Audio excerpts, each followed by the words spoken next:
Olá pessoal do nono, vamos concluir a Era Vargas, trazendo para vocês o período de 1937 a 45, que é chamado de Estado Novo do Brasil. Primeiro vamos entender como é que esse Estado Novo ele foi implantado a partir do Plano Cohen. Como vimos anteriormente, o governo Getúlio Vargas terminaria em 1938 com a realização de uma nova eleição presidencial com voto direto, inclusive até com voto feminino. Contudo, alguns fatores propiciaram a mudança desse cenário. Primeiro, a intentona comunista levante ocorrido em 1985 possibilitou a Vargas decretar o estado de sítio, ou seja, o fechamento do Congresso Nacional. Algum tempo depois, em 1937, as campanhas presidenciais iniciaram. Vale ressaltar que Vargas percebe que o mal comunista sempre vai ser uma boa estratégia para convencer a opinião pública de que é necessário ações mais enérgicas e mais fortes contra esse perigo soviético aí que estava se espalhando pelo mundo. São Paulo lançou a candidatura de Armando de Sales Oliveira, mais uma vez São Paulo tentando emplacar mais um presidente.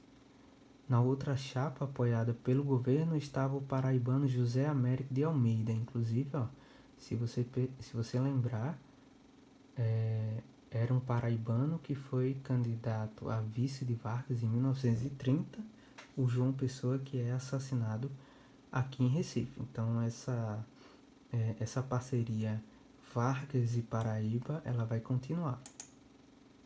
Apesar do apoio aos paraibanos, Vargas mantinha uma postura de permanência no governo, sustentada pelos militares e integralistas, faltando apenas arrumar um pretexto para isso. E qual vai ser esse pretexto perfeito para que Vargas instaure uma ditadura no Brasil? Em setembro de 1937, com os candidatos mantendo uma agenda de compromissos com suas campanhas, o governo varguista divulgou à imprensa a existência de uma conspiração comunista no país que tinha o objetivo de tomar o poder. Então, mais uma vez, dessa vez não havia conspiração comunista nenhuma, como houve em 1935, mas ele percebe que proteger o Brasil do comunismo é uma boa estratégia aí para se manter no poder. Essa conspiração recebeu o nome de Plano Cohen. Cohen seria o nome de um espião soviético que estava no Brasil tentando organizar essa conspiração. Porém, tudo não passava de fake news, bem famoso hoje em dia. O plano foi construído pelos militares e integralistas, apoiadores do governo varguista. Inclusive, eles divulgavam na imprensa que esses comunistas eles iam começar a implantar o terror em várias regiões do Brasil, levando à adesão por medo ou por filiação. Então, eles diziam que haveriam incêndio em casas, por ruas, assaltos às residências, enfim. Era uma propaganda de caos que iria se instalar no Brasil caso não fosse feito nada. Instalação do Estado Novo. Correio da Manhã, sexta-feira, 1 de outubro de 1937, as instruções do Comintern para a ação dos seus agentes contra o Brasil. O tenebroso plano foi apreendido pelo Estado-Maior do Exército. Esse Comintern seria um comitê comunista. Só você lembrar de um pacto que existia entre Alemanha, Itália e Japão contra o avanço da União Soviética, né? E aí, Folha da Manhã, novamente, 11 de novembro de 1937, um pouco mais de um mês depois, promulgada ontem nova Constituição para o país. foram dissolvidas a Câmara, o Senado e todas as assembleias estaduais e câmaras municipais. A situação no Brasil, focalizada pelo presidente Getúlio Vargas. Então, é a notícia da implantação de um estado de sítio, fechamento do legislativo e a centralização do poder nas mãos de Vargas a partir de uma constituição, de uma nova constituição. Autoritarismo de Vargas. Em 10 de novembro de 1937, Vargas dissolveu a Assembleia Constituinte. O presidente outorgou, ou seja, impôs uma nova Constituição conhecida como Constituição Polaca, por se assemelhar à Carta da Polônia, de caráter autoritário, que decretava o estado de emergência do país diante da possibilidade de um ataque comunista. Extinguia os partidos políticos, suspendia direitos e liberdades individuais e censurava a imprensa. No mesmo dia, Vargas fez uma transmissão pelo rádio e informou a toda a nação a instituição do Estado Novo.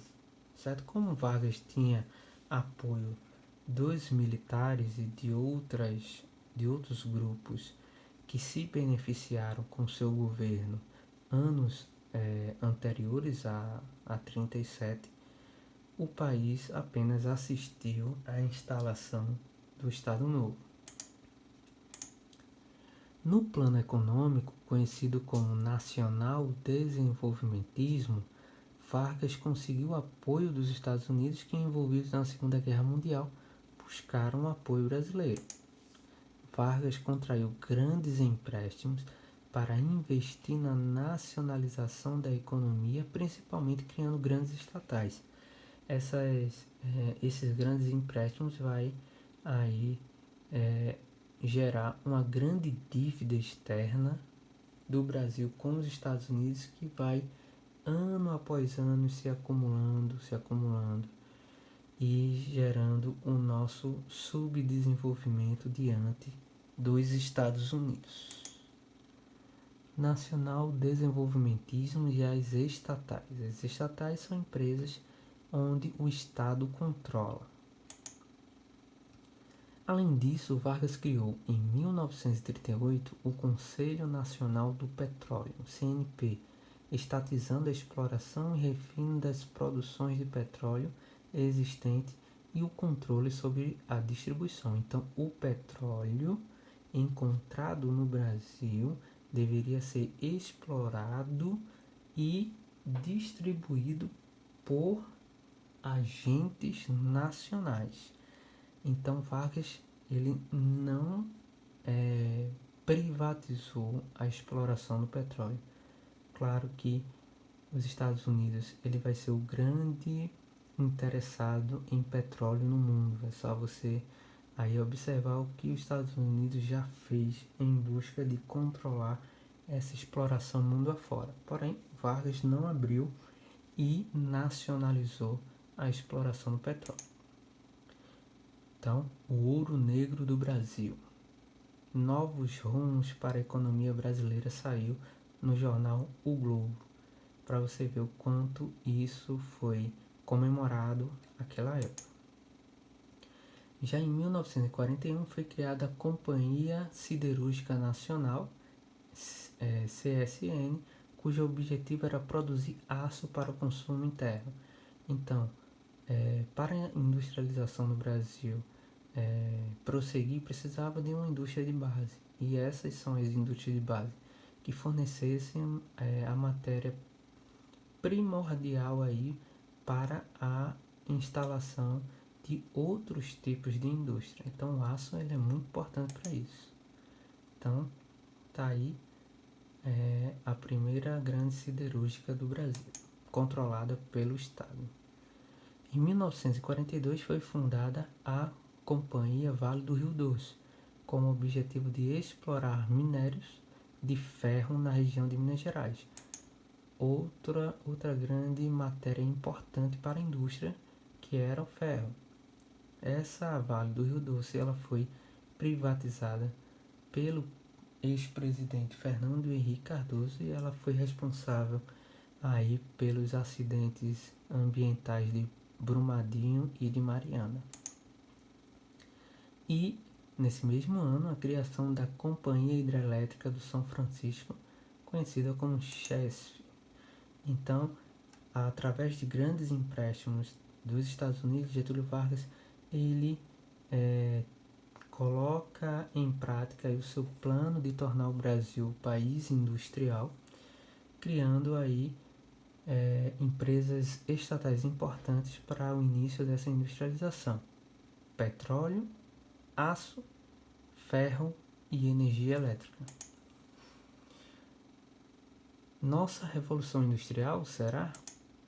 As indústrias de base implantadas por Getúlio Vargas foram decisivas para o processo de industrialização do Brasil. Em 1940, por exemplo, 70% das indústrias brasileiras haviam sido criadas a partir do governo dele, em 1930.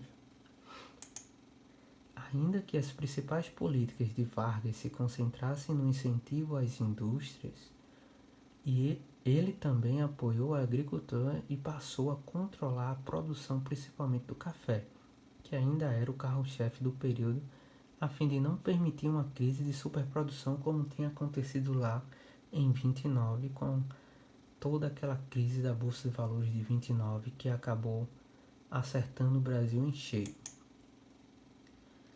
Organização sindical e direitos trabalhistas. Então observem que Getúlio Vargas ele vai aí conseguir o apoio de grandes industriais, conseguiu o apoio de grandes produtores agrícolas, já tinham o apoio dos militares, conseguiu o apoio da Igreja Católica já na Constituinte de 34, tinha o apoio das mulheres por garantir aí o voto feminino, que não acontece no governo dele,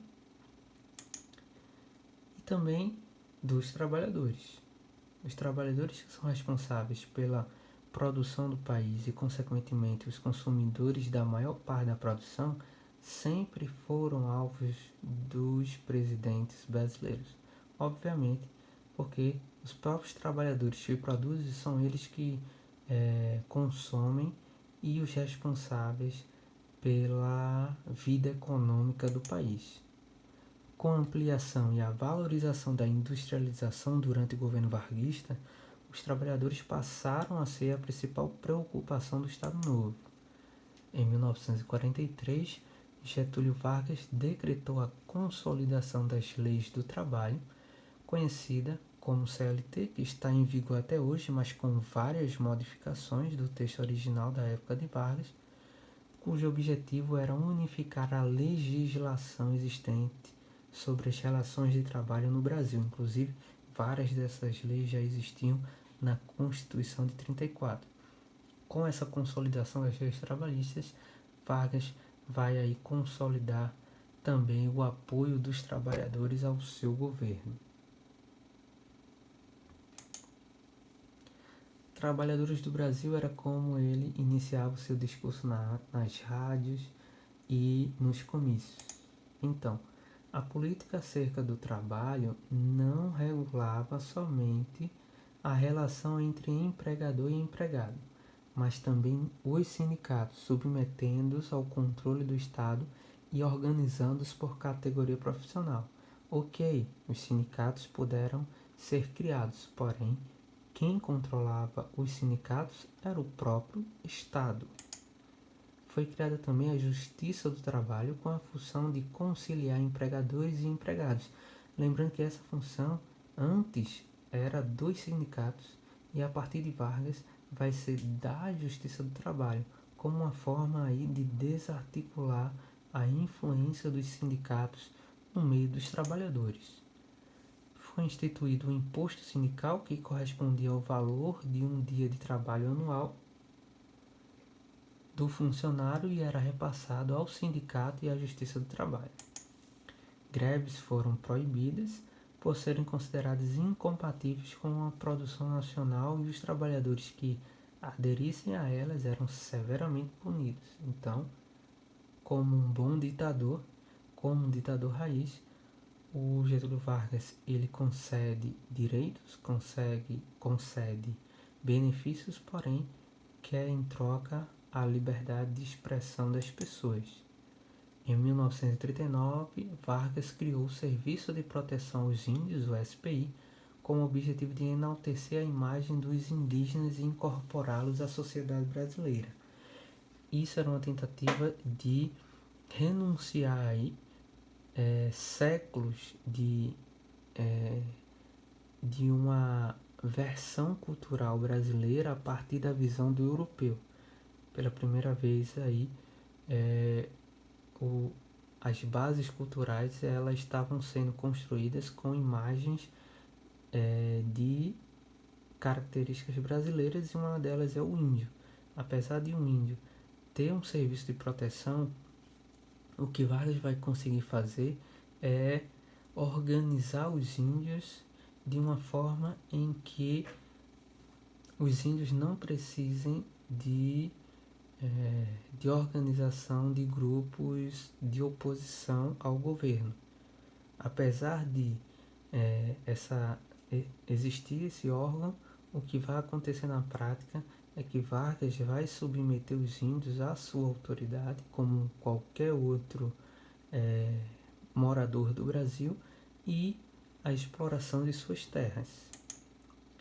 Durante o governo de Vargas ocorreu o fortalecimento do papel feminino na sociedade brasileira, sendo que a formação feminina estava vinculada ao cotidiano doméstico.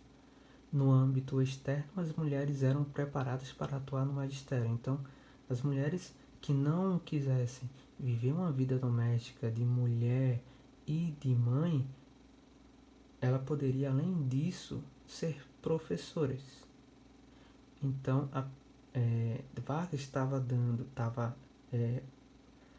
legitimando aí um novo direito à mulher, que era o direito de trabalhar fora, mas como professora e não em outras funções. Isso vai acontecer um pouco mais à frente, como resultado aí da Segunda Guerra e da Guerra Fria.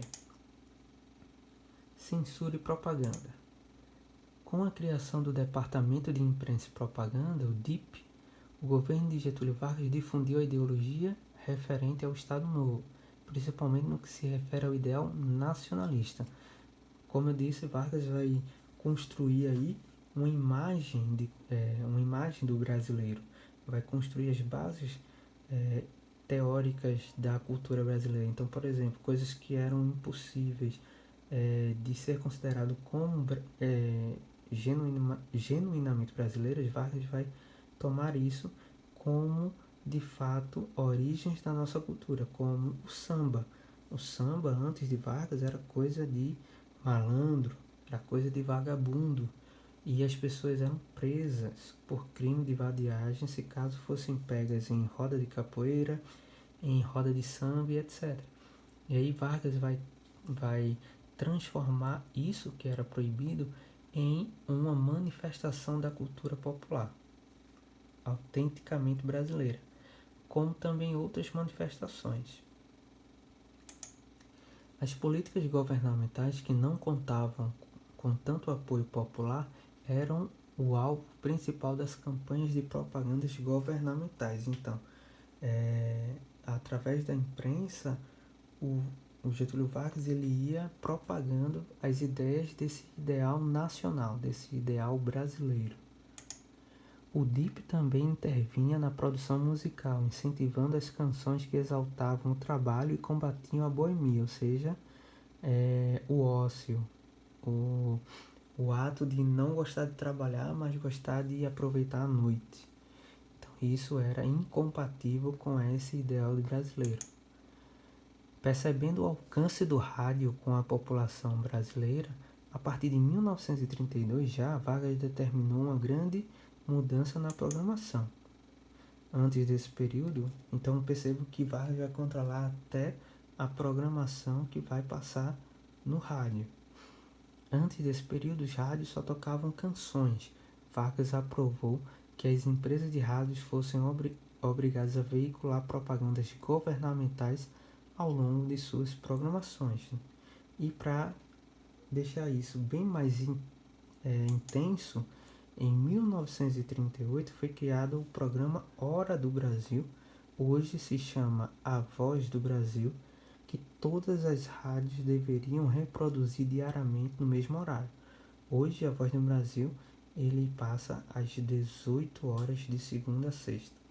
Nessa época esse programa era um programa de notícias sobre as realizações do Getúlio Vargas na presidência.